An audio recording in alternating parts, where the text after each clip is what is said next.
We honour the First Peoples of Australia, their unbroken ties to Aboriginal law, culture and customs. We respect the traditional owners of the lands and waters we inhabit and acknowledge their elders past and present. We celebrate the enrichment of Aboriginal communities around Australia. We recognise the lasting impact of colonisation and dispossession. We salute those who have fought for the rights of First Peoples.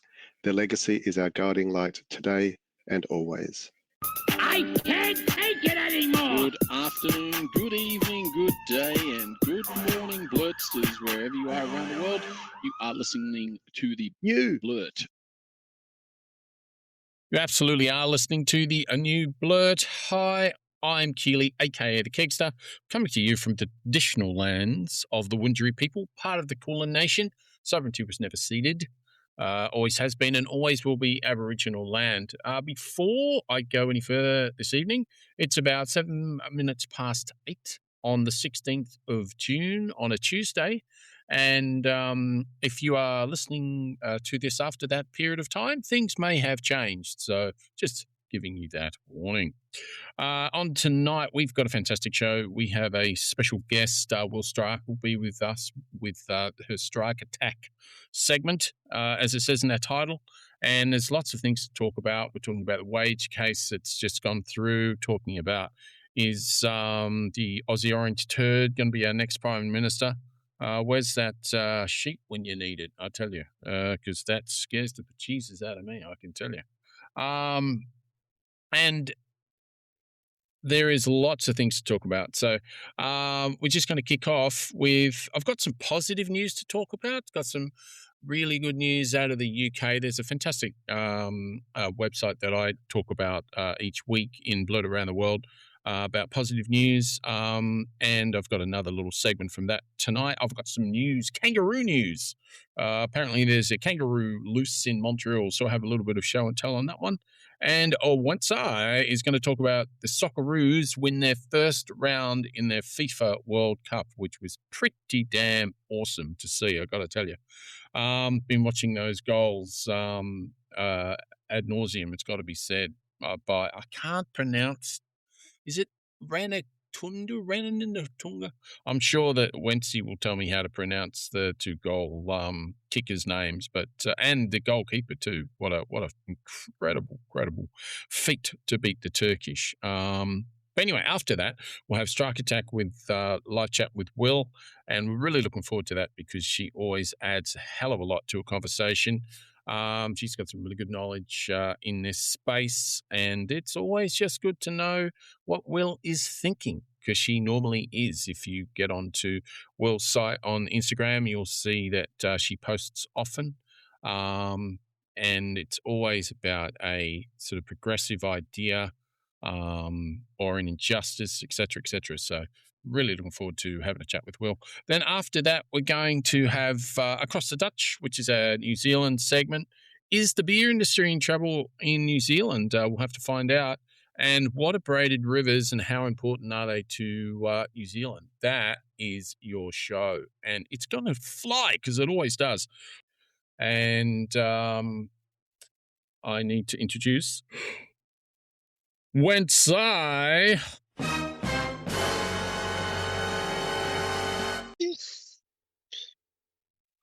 Thank you, everyone. Thank you very much. I do want to acknowledge the Turrbal and Yagra peoples as the traditional custodians on the land on which I'm recording today, and pay my respects to their elders past and present and emerging, and also celebrate their rich history, storytelling and ongoing cultural connection they still hold with this land, and remind everyone sovereignty was never ceded. Yes, we've got a big show ahead, that's for sure. We do. We've got a lot going on in this show, and I wanted to talk about a couple of things actually just before we get into Blurt Around the World and you talk about the Socceroos. It was interesting. There's some parallels with the Turkish team and the Australian team and my hockey team when I was in high school. Right. Okay. I think it was my first year in high school, which is God knows when that was. But anyway, in that year, we were doing quite well, our hockey team. We had a couple of good players, and we were doing quite well in the All Schools Championship in Victoria. Yeah. And we came up against this team. I think it was a city team. Mm-hmm. And because I was brought up in the country, I was in a country high school, Druin High School. And anyway, I remember vividly our coach talking to us, and we're, really competitive. And she was talking to us and says, I just want to let you know, boys, that I've spoken to the other side's coach and they just wanted to have a chat with you to ensure that you're not too upset when you lose by like 10-0. And that was just red rag to a bull. And needless to say, we wiped their ass. Awesome. And we beat them. We beat them by about 10-0. Yeah. and that particular team, Touché. we won the whole all high championships that year. There you go. See, if you can't talk to, what is it? Talk the talk. No, walk the talk. No, if you can't talk the talk, don't walk the walk. So yeah, exactly. Yeah.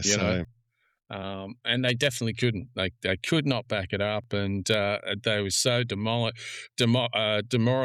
And it was funny because I saw little bits of that with the with the Turkish team. You just see they were just devastated, tails between their legs. God, they were devastated. But anyway, you'll tell us more about that when that comes up. Do you have anything? All right. I think we just get stuck into it. Blurt around the world it is.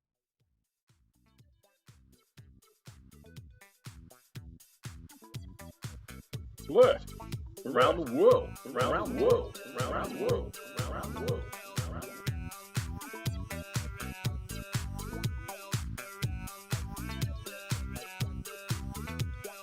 Blurt around the world, around the world. All right, so on the topic of competitiveness and demolishings, yes, the World Cup was Australia versus Turkey was played on Sunday afternoon our time, and you briefly spoke about it last week on last week's show. But yes, the game was played, and oh my God, I missed the first goal because I completely forgot about it. Saw the second goal, but the Nestori Irakunda's goal in the first half, or was it the first quarter? What do we call it? Is it the first quarter or the second quarter? Well, no, they don't have. It's just halves. They just have halves. No, we've got the hydration break, so technically we now have quarters. Well, I don't know. Yes, we won't go there. That's I didn't even know about this hydration break. What the hell's that about? Show me the money. It's all about extra ads during the thing, because otherwise 50 minutes without ads, how can they do that in America? Do you know this is the first time ever the World Cup has ever been held, there's been ads? Yeah. Ever. Ever, yeah. It's completely corrupted by many people. But anyway, I want to talk about the soccer goal, because this goal by Nestori, and I've got a bit of show and tell, let me just play it, is just fantastic. It's only a few seconds long. But when I saw it, I went, oh my God, what an awesome goal. It's one of those goals of the year type thing.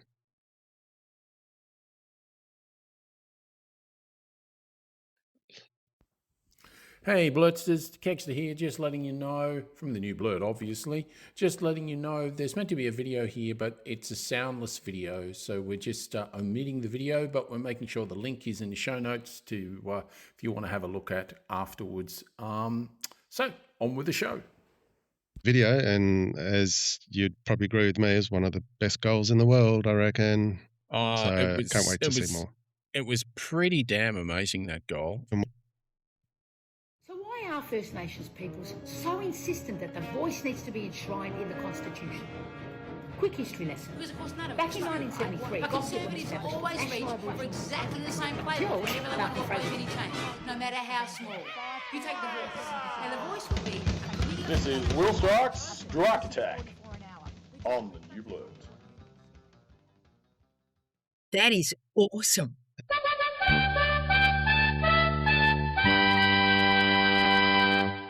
Isn't it? I'm glad you like that.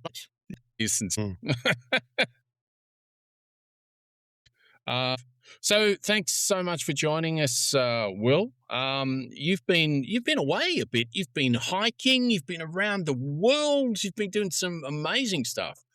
I saw some of your pictures up in. I think were you in South Korea or something? Yeah, I went with a mate who absolutely loves it there. And so I kind of said, okay, just show me what it is that you love about it. And it was fantastic. But yeah, I did a bit of hiking while I was there too. Yeah, nice. I saw some of the stuff that you hiked up, Wil. Seriously to God, you must be fit as, honestly. I reckon I would have broken my ankle on some of that stuff. That was nuts. It's very picturesque, isn't it? From what I've seen. I've never been, but there's lots of places that look very intriguing and scenic. It was surprising because everything was much bigger than I expected, and much more ordered. And because I'm used to going to countries where it's a bit chaos. Markets are a bit chaos, and there's a lot of and it's not like that. It's incredibly safe, and a beautiful place. I've only heard really good reports from people that have gone to South Korea. The food, everything. Yeah. So I think it was amazing that you took that opportunity, and you got the good photos to show as well, which is pretty cool. But things that are not as cool, Wil. Things that are not as cool. Closer to home. Yeah, absolutely. Yeah. So we had closer to home. We had a wage case that came through. I think it was a couple of weeks ago. What were your thoughts on that? Good. I would have thought, Look, 4.75 for award-dependent workers and pretty close to 6% for people who are genuinely on the minimum wage. The union movement, we started off with a claim for 5%. We pushed that up because, the cost of living at the moment, petrol, all of that's a real problem. And so, you always want more, right? You always want more because we're talking about the lowest paid workers. But overall, the upside is that for those people, especially the real lowest paid workers, those people on the absolute bare minimum, nearly 6% is good. We are still behind where we were before COVID. Is that right? So we've got some work to do still, but we're inching our way back. So the raw numbers was higher before COVID, like the minimum wage? Just kind of your buying power, if you like. Right, yes, true. Because inflation really kicked off, and wages were really flatlined, and so there's kind of this really big gap that happened, and so we've got to close that gap. So it's basically your respective buying power is still gone backwards. So there's, like I say, there's more work to be done. And what about the fears of inflation as a result of the increase? I think it's just a load of bullshit, but inflation is one of the factors. The risk of inflation is one of the factors that the Fair Work Commission has to take into account when they make that decision. Oh, right, okay. And the economists pretty much agree now, the kind of cohort, these workers are the lowest paid. So there's not the risk of inflation with their pay increases. They are basically the lowest paid workers. Every cent you give them, they spend. They go out and they spend it at their local shop. So basically an increase like that is good for the local economy because these are not people who have the capacity to save. They're going paycheck to paycheck and they're not throwing money in the bank, not like, the kind of people at the top who are basically, I don't want to say hoarding money, but they put money away. Yeah. These are people who basically every cent they get go towards paying the bills, putting food on the table. Basically. Yeah. And what that means is that's good for local businesses because these folks spend that money, but they're not buying luxury items. They're not kind of driving prices up. They're literally just using it to survive. And I saw that the businesses were right behind the wage increase. They were like pushing even further percentage. That's just incredible. I mean, seriously. Well, as always, every year, look, it's the dance, right? Yeah. The employers say we can't possibly afford any more. Unions push out the boat and say we cannot leave our lowest paid workers behind. And remember, as I say, these are our lowest paid workers. No, yeah, you can't absolutely. leave them behind. Mm. And so, and, you know, there have been years in the past where business got their way. So there was a year where there was 0% increase for workers, you know, quite a few years ago now, but there has been that. But now Fair Work is much more kind of the economic theory these days is much more focused on, first off, the concept that it doesn't cause inflation, and B, the fact that these workers these workers are still behind where they were. So we've got, and they've noted that. So we've got to do more. Yeah, and I think, yeah, well, it's a great segue in that businesses, they were pushing for 3.9, and those same businesses apparently now are getting on the Hanson bandwagon. I mean, you're sort of, you know, you're obviously in the union in quite a sort of senior way. Are you hearing real stuff about One Nation that, I mean, there's murmurs and there's polls out at the moment. She's going to be our next Prime Minister. That can't happen. Surely not. I don't look. I wouldn't discount where it's at. I mean, the polling that we have for Victoria tells us that One Nation may well win somewhere between 20 and 35 seats in the lower house. And that Is means that the Vic election or the Fed election? Yeah, if they were to... No, that's the Vic election. And some of that's overlaying... So it's a combination of actual polls out in the field, and they're quite big, like large sample sizes for these kinds of polls that we've done. So 6,000 respondents, which is a lot of respondents. That's a big one. That's a big poll. It's a big poll, and we'll probably do something again soon. And then that's overlaid with demographic data and overlaid with the kind of federal electorate. So we've done a lot of work in trying to pinpoint where it's at. And this is not a pretend surge. This is not a people just lodging a protest vote for a period of time and don't worry about it, they'll come back. This is an international phenomenon. So you look at reform in the UK, you look at what's happened in France, you look at what's happened in Italy. It's a genuine phenomenon where people they're veering to the right. It seems to be the focus grouping that we've done says that people they don't like Pauline Hanson's racism. They don't. They're not doing it because they hate immigrants. They're not doing it because they don't like, you know, a whole group of people. They're doing it because they believe that the system is broken. The kind of compact that was made with people was that if you worked hard, then you'd do okay and your kids would do better than you, and that compact is broken.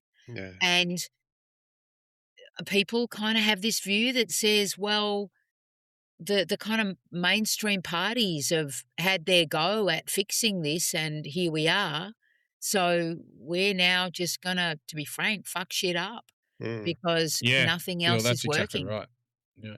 Well, they've imported this directly from America. You know, it started in the COVID times. Oh, and they're completely, and they've imported. I mean, Victoria is particularly susceptible in part because of COVID and the COVID lockdowns and the kind of distress that caused and the kind of dislocation that caused for people.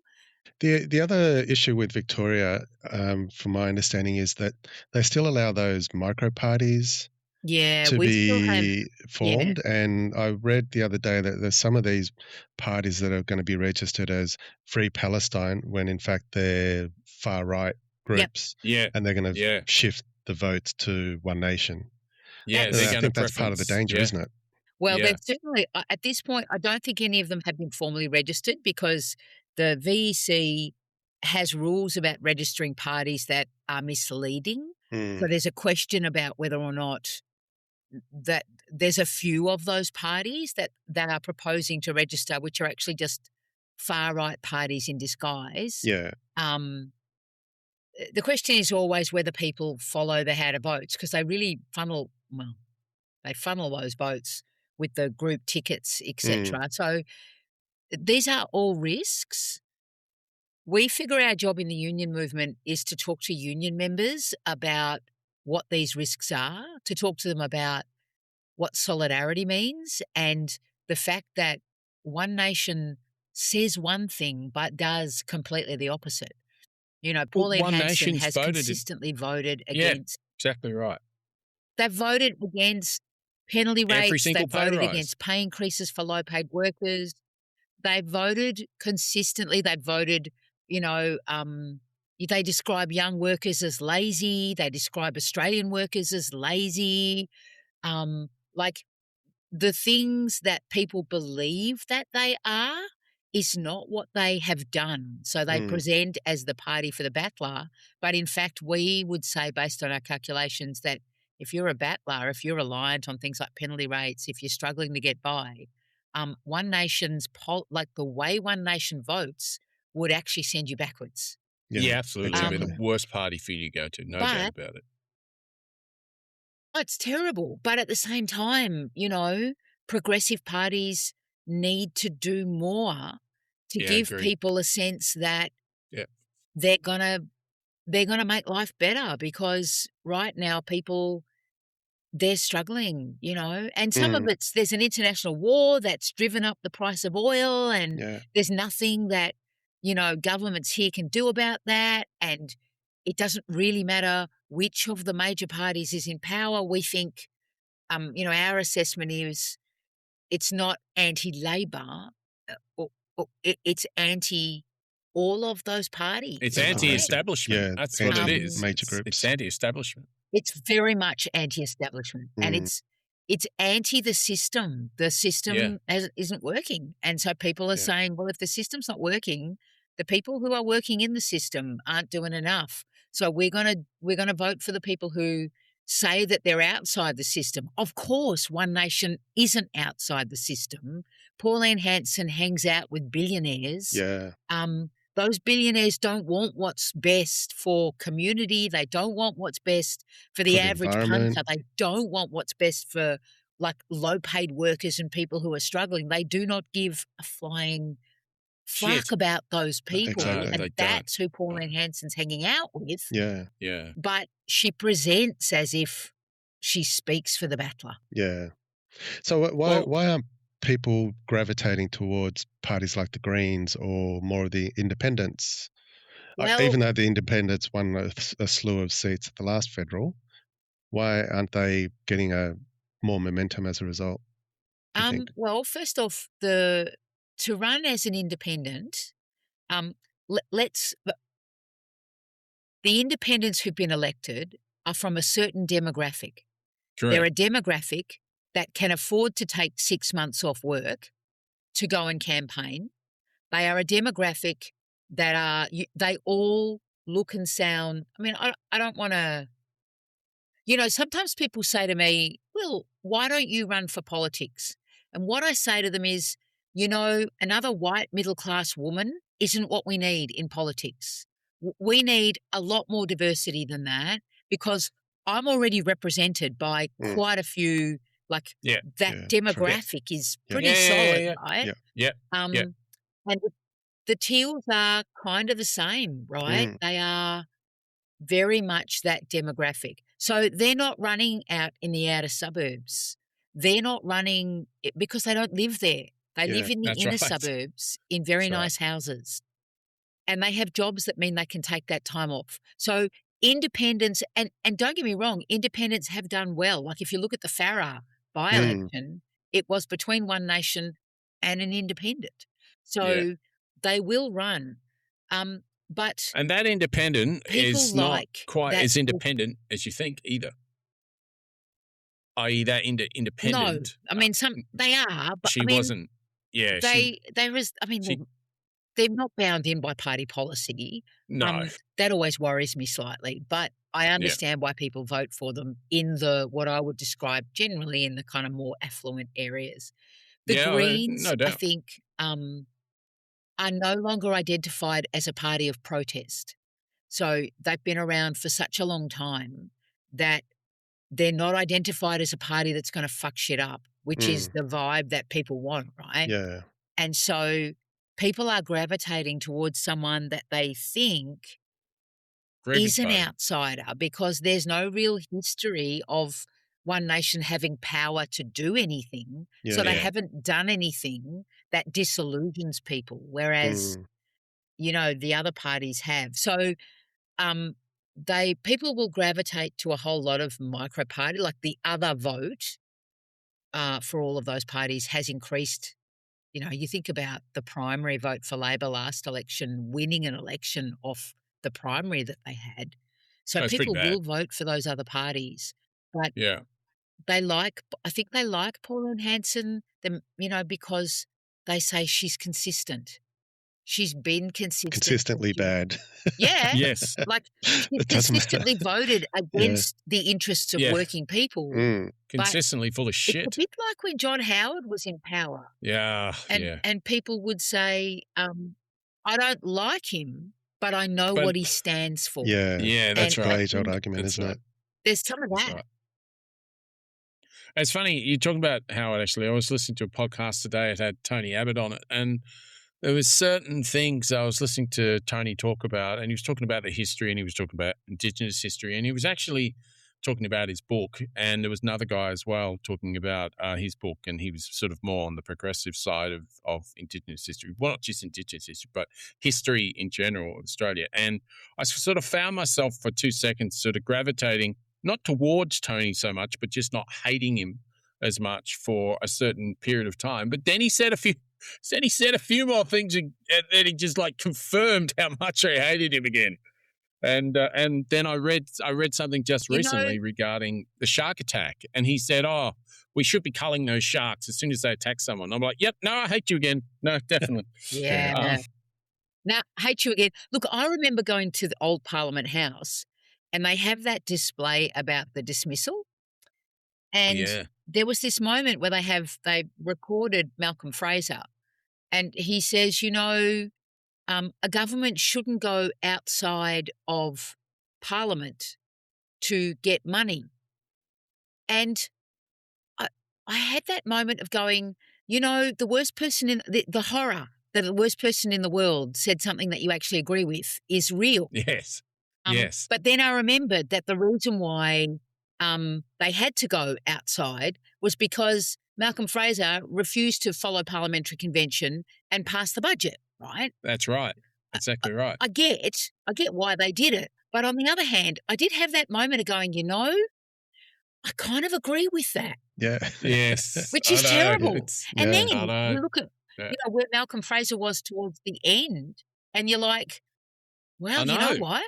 He's actually pretty middle of the road in the end. Well, yeah. And he's really progressive when it comes to refugees and all that sort of stuff.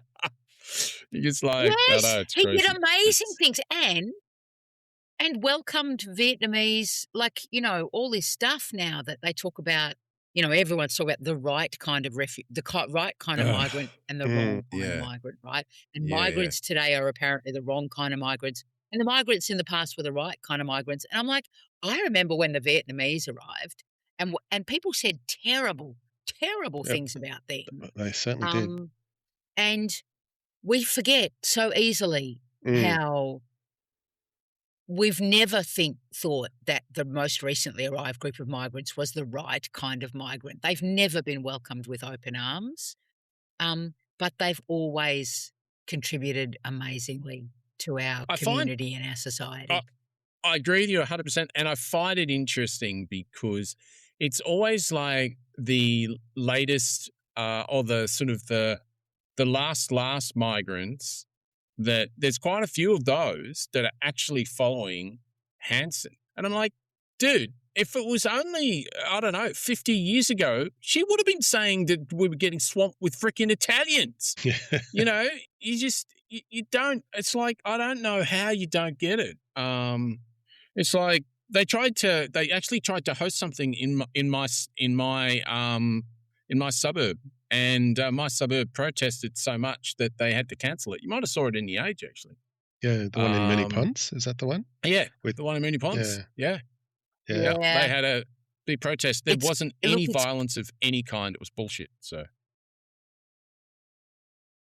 yeah, this is the kind of stuff, right? But we're going to have to go out and we're going to have to talk to people about who One Nation are. Like in the end, this is going to require that we have like protests. Yep, we've got to do that. But we are actually going to have to go into the places and spaces where people are thinking about, you know, they're toying. The upside of the One Nation vote is that it's soft. That's what our polling is telling us. So it's it not, can be swayed, it's real, but these are the people that are least locked in, particularly like there are some who are, they've been on that bandwagon forever, right? We're not changing them. But people who are toying with it now and saying, yeah, I'm thinking I might vote one. I voted, you know, Labor last election, and this election I'm thinking I'm going to vote One Nation. Yeah. They're the least locked in. They say that themselves, but I don't know. Like I'm thinking about it. Closer to the election, they might swing back to somewhere we have else. To do work. Like we have to do the work to have the conversations with them, to talk to them about why, yes, you are right to have doubts. But that is possible to do. The downside is the evidence tells us internationally that once the far right gets to about 15% of the vote, it's very, very difficult to get rid of them. They are then basically pretty close to permanently entrenched. And so we have an opportunity in Victoria to push back hard. Let's hope so. And it's one of those things that Australia's always lagging with those type of things. So it may have happened in America 5, 6, 7 years ago. We're only happened in the UK 5, 6, 7 years ago. Exactly. In Hungary, for example, this year they got rid of the far right president or prime minister, whatever he was. Poland too, I think. Was it Poland possibly, I think. So it, like you said, it does take a long time. In that case, in Hungary, it was like 16 years, I think. Yeah, and we don't want that. We don't want 16 years of damage. So we got to try and head it off and learn the lessons from internationally and learn the lessons from the US around, you know, those conversations and do the work, basically, that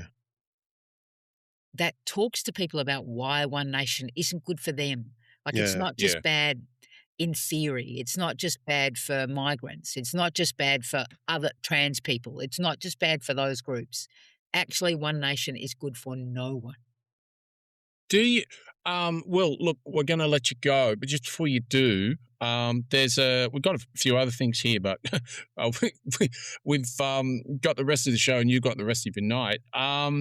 The Press Club has got a presentation tomorrow with Hanson. Yeah, I did not. Do you have any predictions of, one, is that going to make any difference of any kind? Because no one watches the Press Club anyway, apart from elites, if you like. And how do you see it going? I see her walking out, but I just wonder do you have any opinion on it? I don't know. I think it's an interesting choice for her to do it, right? Because historically she's run away from journalists. She's not allowed certain journalists. I suspect that if she lasts the distance, she will just refuse to answer questions. It'll be very Trumpian, you know. It'll be that kind of thing. What if they'll allow that though, you know? So I'm interested to see. I'm genuinely interested to see how it goes because it is exposing herself at a level that has not done before. So it's an interesting choice for someone who what's she going to talk about? To be honest, has everything to lose. I don't know, but she's got everything to lose in that, and so it's an interesting choice, right? Yeah. I'm curious to see if she actually answers any questions from any ABC journalist. Well, she 'Cause might, but she might yeah. simply say, "Well, what I," which she might. That's what I mean by the Trumpian thing, which yeah. is, "Well, I expect no better from you. You're from Yeah. the biased Yeah. media." Yeah, and she'll play that. Yeah, it's Yeah, worked for him. Might work for me.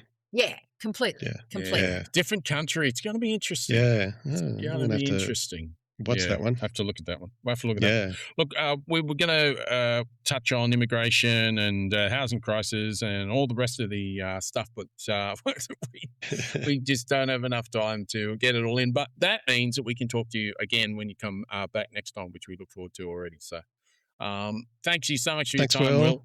All We'll right, talk thanks to for as having me on always. again, Thank guys. you. Have a good night. Absolute All right, pleasure. you too. Enjoy the rest. Thank you. See ya. See ya. Bye. What a great chat, as always. Yeah, no, absolutely sensational. But before we go any further, The Australia Institute produces high-quality research that has real-world impact, whether it's revealing the $10.3 billion in fossil fuel subsidies provided by federal and state governments last year, or our long-standing research advocating for a federal anti-corruption commission with real teeth. We change minds. To donate, head on over to australiainstitute.org.au.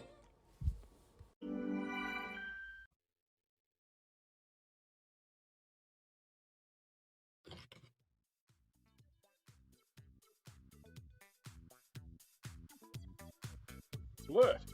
Around the world. Around the world. Around the world. Around the world.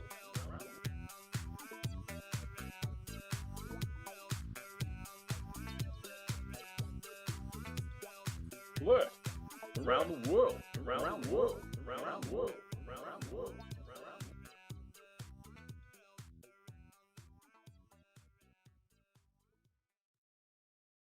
so that indeed was a brilliant chat with Will. Absolutely. Always a great great chat. to have Will, and it was also lovely to have her feedback on a sting. So Yes, yes. that was nice that it was favourable. I was quite chuffed about that. So that's pretty cool. I think it's one of your top 4 or 5. Oh, that's lovely. Yeah. I feel quite humbled by I that. do. Now, so. I did enjoy that one. Excellent. Very, very good. So we will get back to Blurt Around the World. Before we were very, very, very happy to have Will join us. And we were just talking about a bit of news. Cool. Excellent. So I want to talk about some positive news for this week. And then as soon as I've done that, you can go through and talk a little bit more about soccer again, because that's sort of where we were. So I'm just going to go quickly through this, but this is some pretty cool stuff coming out of England. So mangrove forests are staging a global comeback. A new study from Tulane University reveals a global turning point for the world's mangrove forests, with conservation and restoration efforts driving a major recovery. That's pretty awesome stuff, Wency.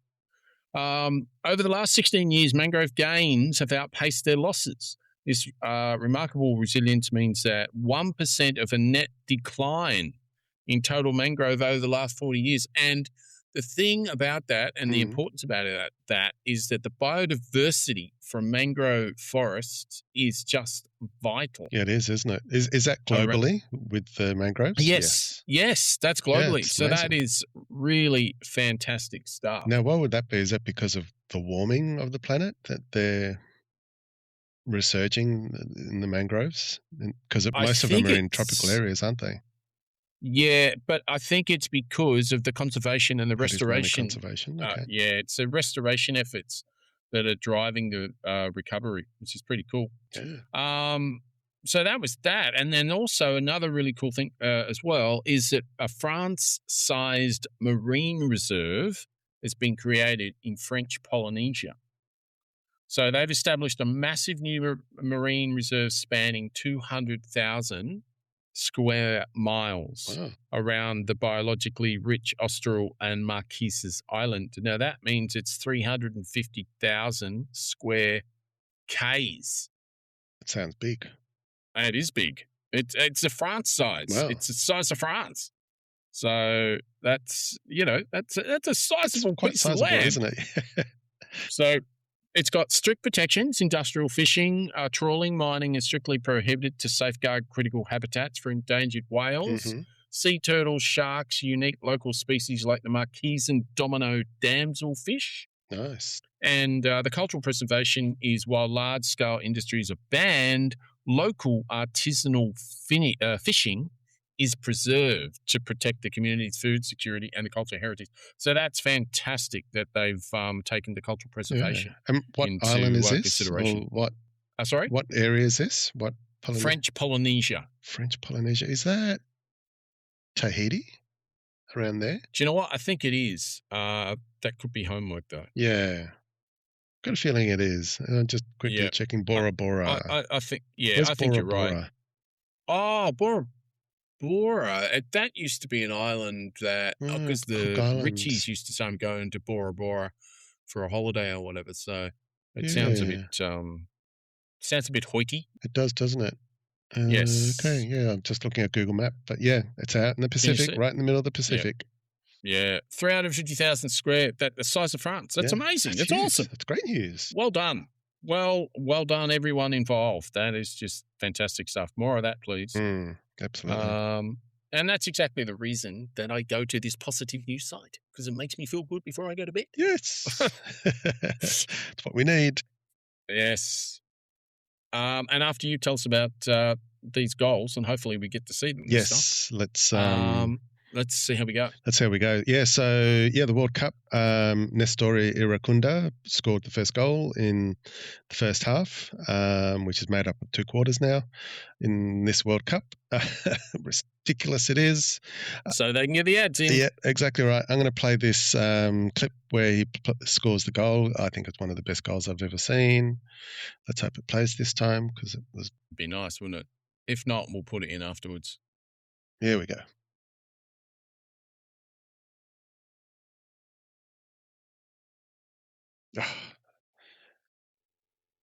So close. It is. I love it how he just tapped it behind the defender and then ran around him and then just scored the goal. It's just amazing.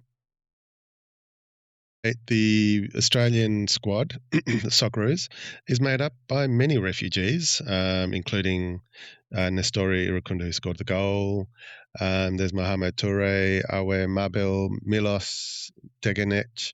So there's people from Croatia, South Sudanese, Liberian, Scottish, Japanese, Italians. So we have all sorts of cultural backgrounds as our country, which reflects our country, which is great. So, and they're on the world stage, and I think that is fantastic. So next game is America, so let's hope we can beat them.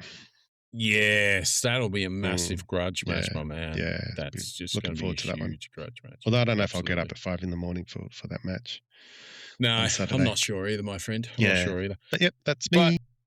Excellent. So I wanted to talk about some kangaroo news. Ooh. Some kangaroo joeys. News, yes. Some skippies. I think it's, some skippies. I don't think it's a joey. So this kangaroo was found in Montreal, which is in the east coast of Canada. Did they get on a Qantas plane? Yes. Very good. The flying kangaroo. Very good. Very good. Very good. I like it. Very good. So, okay, here we go. There he is. A nice little Just skippy. sitting in the thing, doing his thing. Can't remember that. Nice. Very short clip of a kangaroo. Yeah. So, and you don't normally get too many of those in Montreal. So, no. Animal rescue. This is only yesterday, actually. This happened, or it could have happened today. I'm trying to work out time zone because it's June the 15th. Yeah. So animal rescuers in Quebec are asking the public to keep an eye out for the juvenile kangaroo. So you could be right. It might be Joey. Along Montreal's south shore, the Galahad SPCA said the kangaroo was first reported Wednesday being kept improperly in a stable. Officials believe it may have been being kept illegally. Not surprising if it was. Yeah. How's it going to survive the winter over there? Because don't they get into the minuses? Yeah, look, it's a good question, but I will say you will find kangaroos up in the snowy mountains, etc. Yeah, true. But normally they'll be in a pack and they can huddle together and keep warm. But that is true. On its own. Yep, I think you're correct. The Miller Zoo has offered to give the kangaroo a new home, and the officials at Quebec Ministry of Environment told them that a permit will be required to capture and transport the kangaroo, which has been sticking close to where you saw it because obviously it likes the grass. Is the permit Robert Owen? That's a great question. Great question. Surely he'll come and rescue the kangaroo and be the American hero that he's becoming. Yes. Everyone loves him in America. Yeah, well, I mean, I think most people love him here. I mean, most people love Steve Irwin here as well. Yeah, exactly. And the whole family, etc., etc. So, but with that, we're going to crack on with Across the Dutch because we're already going late. So I'm just going to play.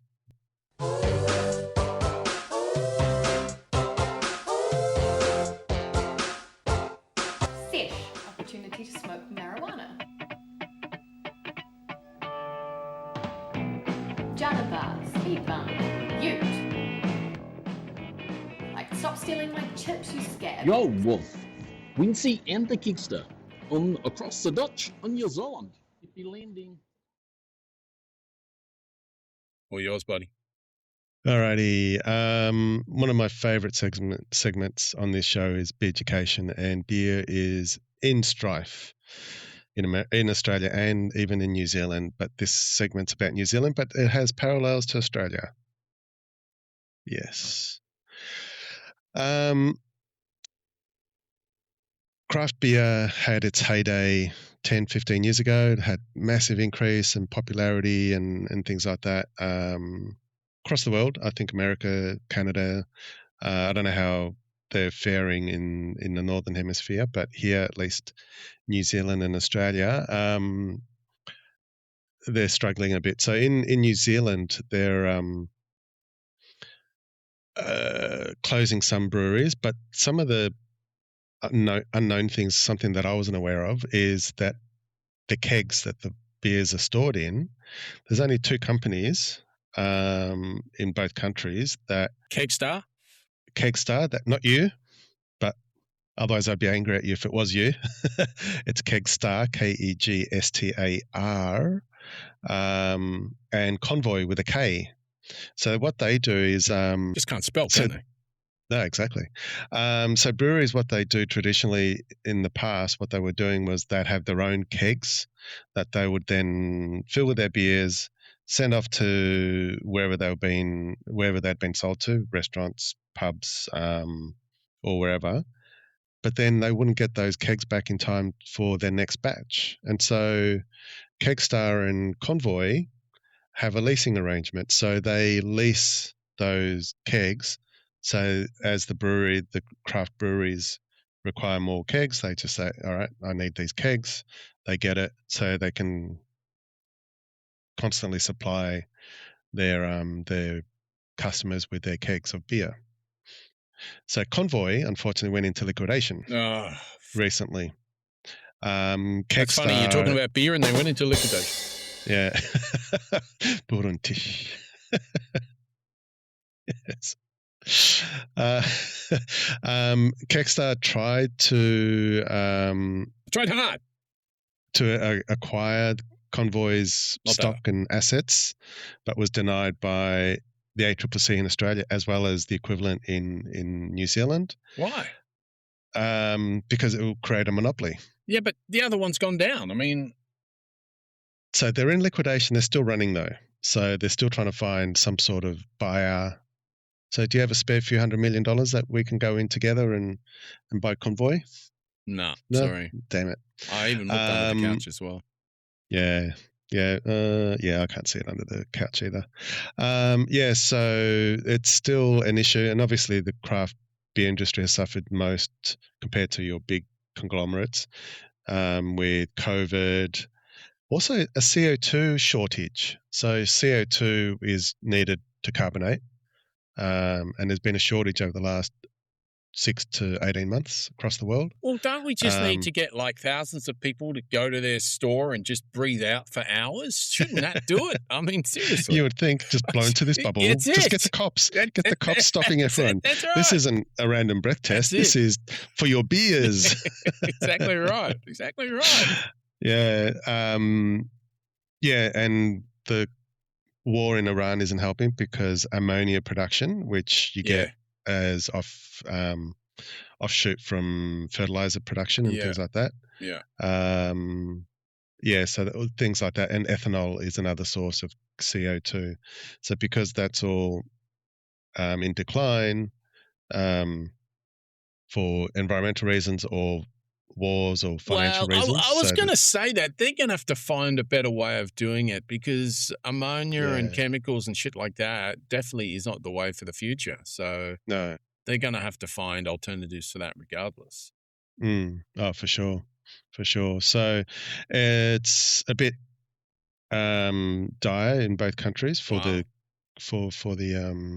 craft beer industry. So I'm hoping that they'll sort something out with Konvoy and keep them going because it's very expensive for the small breweries to buy the kegs and then keep shipping them back and forth and stuff. So I'm making the assumption that if you're a business like Asahi and you own a heap of craft breweries, it's not affecting you at all.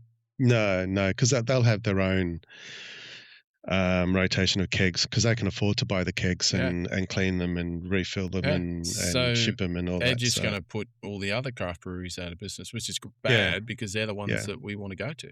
So they're the ones with interesting flavors or one-off flavors that they produce for events. And I'm actually off to one tomorrow night with Mick the Postie. Nice. We Which one? haven't had beers for a while. It's called Huzzah. I've never been there before. Huzzah. Never heard of it. And if I can get some, I will buy some and I will review them on the show when we have a education. Look, that's not great news, mate. No, it's not great news, but I thought it's interesting that we need to be aware of it. Definitely. Start buying and drinking craft beer, people. Absolutely. Absolutely. Get the alcohol. No. We drink responsibly. Exactly. But yes. But, okay. Well, unfortunately, I haven't got the greatest of news here either. But I'm just going to give you a little bit of a summary of the key challenges surrounding New Zealand's globally rare braided rivers. And I'll explain what a braided river is in a minute. It's a colonial / Maori term that goes back, I think, a couple of hundred years when they signed the Treaty of Waitangi. So I'll explain a couple of things. So 5 of the longest rivers in New Zealand, the longest one is 230 k's. And that's the Waitoa Clarence River. And the Waitaki River is in Canterbury, which is the South Island. That's 209 kilometres. And the Waimakariri River, that's just out of Christchurch, that's 151 k's. The Rakaya River, 150 k's, and the Waiaua River is 147. So just to keep that into perspective, Australia's top 5 rivers, the Murray River, 2.5 k's. Sorry, 2,500 k's. 1,000. I was going to say 2.5 k's. That's pretty short. Yeah, that's Australia's longest individual river. And then the Murrumbidgee is 1,500. Wow. The Darling River is 1,500. Cooper Creek is just under 1,500. And the Flinders River. That's a creek. Yes, correct. And Australian. An ephemeral desert river flowing into the Eyre Basin is Cooper Creek. So, and the Flinders River is 1,000 k's, Queensland's longest river. So it just gives you the comparisons there. Now, what a braided river is, it's a dynamic multi-channeled waterway, and I might be able to show you a picture of what it looks like. Yes, I'm thinking like hair braids. Yes, with little pebbles or whatever plastics that they put on there. Not too far away. Not too far off that. So if we go and have a look at this, and we share this, that is the braided river, or the braided rivers system. Yeah, wow.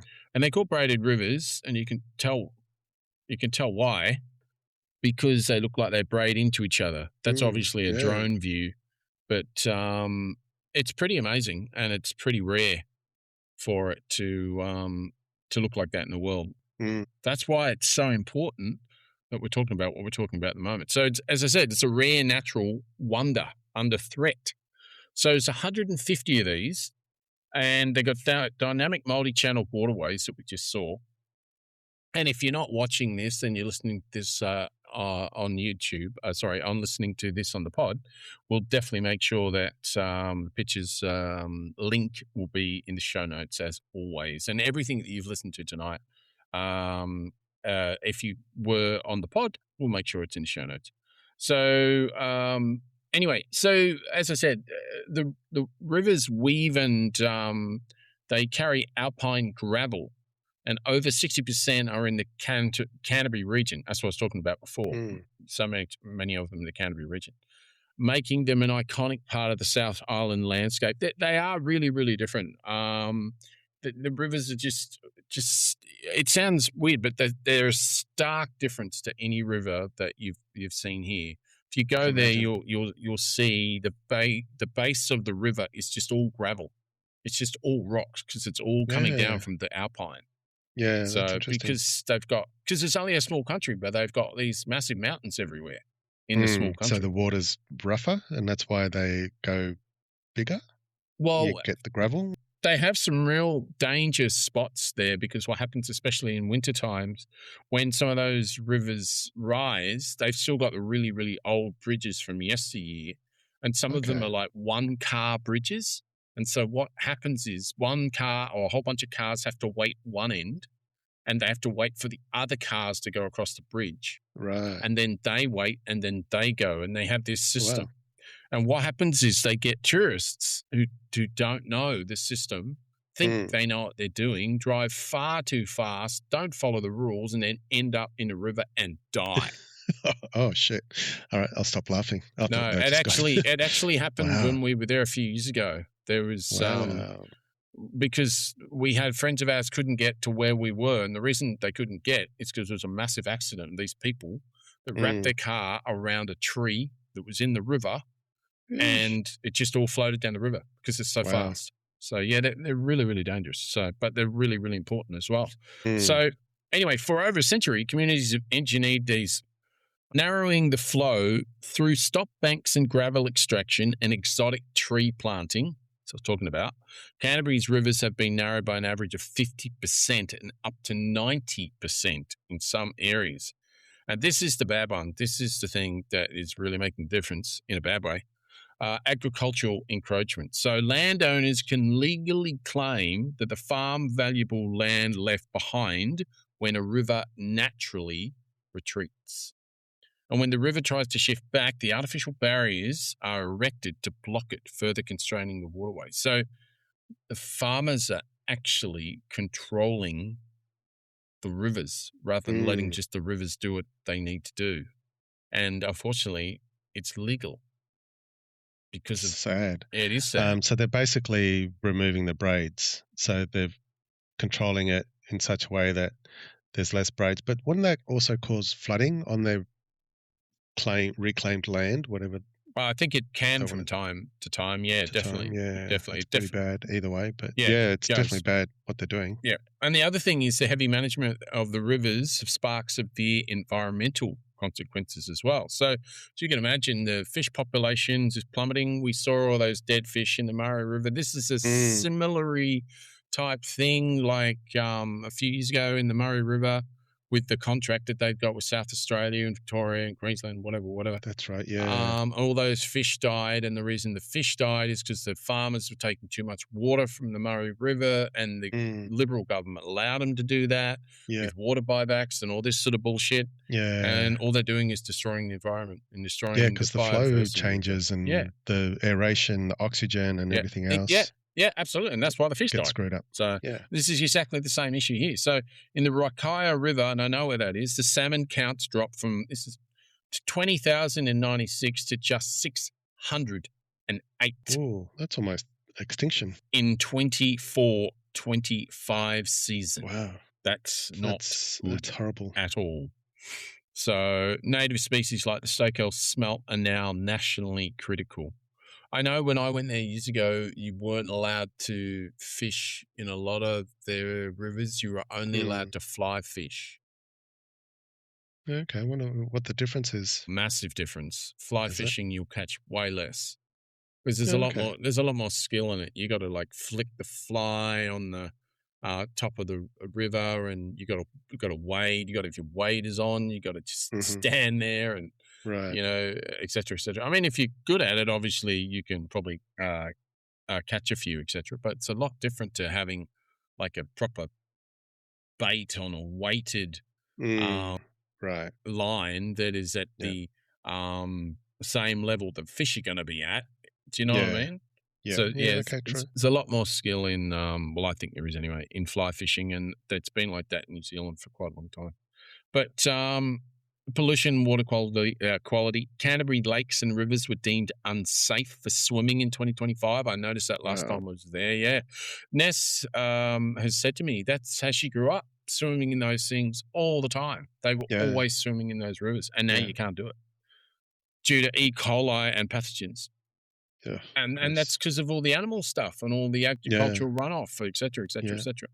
So this is a moderately sizable article, well worth reading, got some good graphs in it, et cetera, et cetera, et cetera. And we need to know about this stuff because if you don't know about it, you can't do anything about it. But and is anyone doing anything about it? Like, are there protests? Are there legislation changes coming or anything like that?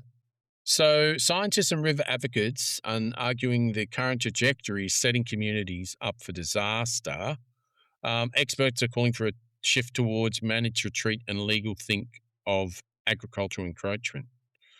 But the question moving forward is no longer how to completely conquer the rivers, but rather determining exactly how much room these dynamic systems need to safely flood and sustain ecological life. Coming back to your question, I do not know. I would need to do homework on that. Sorry. That's all right. Homework is always good because it means we learn more. Yeah, agreed. 100%. But that is 100% your lot tonight. It's been a big show. We've had a lot going on, and we've learned a lot as always. And watch out with that Strake Attack. Yes, absolutely. We might even package that up into its own little pod as well. Just Strake Attack isolate pod. it. Yeah, exactly. Yeah. Sounds good. Get that out. We'll get that out this weekend, so that should be good. As always, as I said before, anything you've heard in the show, you'll be able to listen to and grab with our detailed show notes, as it were. Exactly. And if you want to know where you can get in touch with us, listen to him. The new Blurt 7773, Facebook, Blurtstar, Instagram, Blurtstar, where we're most active. Threads, Blurtstar, also active there. Spoutable, the new Blurt, also active there, most active. And we're also on Blue Sky, the new blurt.bsky.social. As usual, magnificently done. Oh, and so with that, Thank you. I'm out. Thank you very much. Thank you very much, Will. Good night. See you, Wednesday. All right. See you next week. Bye. The New Blurt is brought to you by Wency and Kickster, usually on a Tuesday evening. You can catch us on all the socials, as they say, the Blurt YouTube channel. We have a Twitter Blurt handle, and there is a Blurtstar Facebook page as well. So, if you're interested in getting in touch, it's blurtstar@gmail.com, and we will get back to you as soon as we can if you've got any questions. Until next week, there'll be another feed coming at you. Has been a Get Off the Grass production, brought to you by Wency and Kickster.